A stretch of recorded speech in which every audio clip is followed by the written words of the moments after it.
அண்மை செய்தி திருப்பூர் மாவட்டம் ஊத்துக்குளி அருகே தனியார் பேருந்து கவிழ்ந்து விபத்து ஏற்பட்டிருக்கிறது. இதில் 4 பேர் சம்பவ இடத்திலேயே பலியாக இருக்கிறார்கள். அண்மை செய்தியாக பார்த்து வருகிறோம். விவரங்களை செய்தியாளர் செந்தில்குமார் வழங்கிட கேட்கலாம். செந்தில்குமார் வணக்கம். 4 பேர் பலியாக இருக்கிறார்கள். மீதமுள்ள பயணிகளின் நிலை என்ன? மேலும் சேத விவரங்கள் என்னென்ன? வணக்கம்.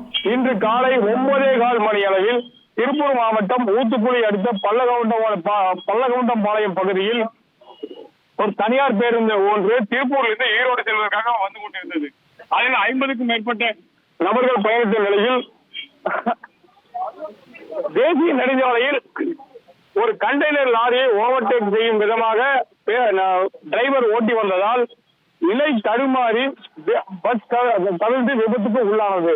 இந்த விபத்துக்கு உள்ளான பஸ்ஸில் இருந்து சம்பவ இடத்திலேயே 4 பேர் பலியானதாக தகவல் வந்துள்ளது.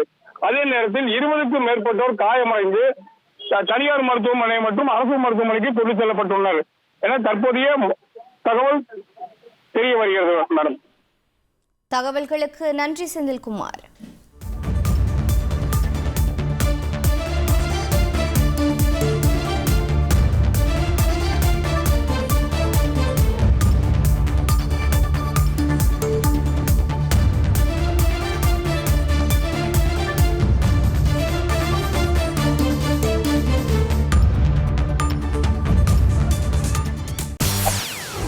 செய்திகளை உடனுக்குடன் தெரிந்து கொள்ள உடனே சப்ஸ்கிரைப் பண்ணுங்க.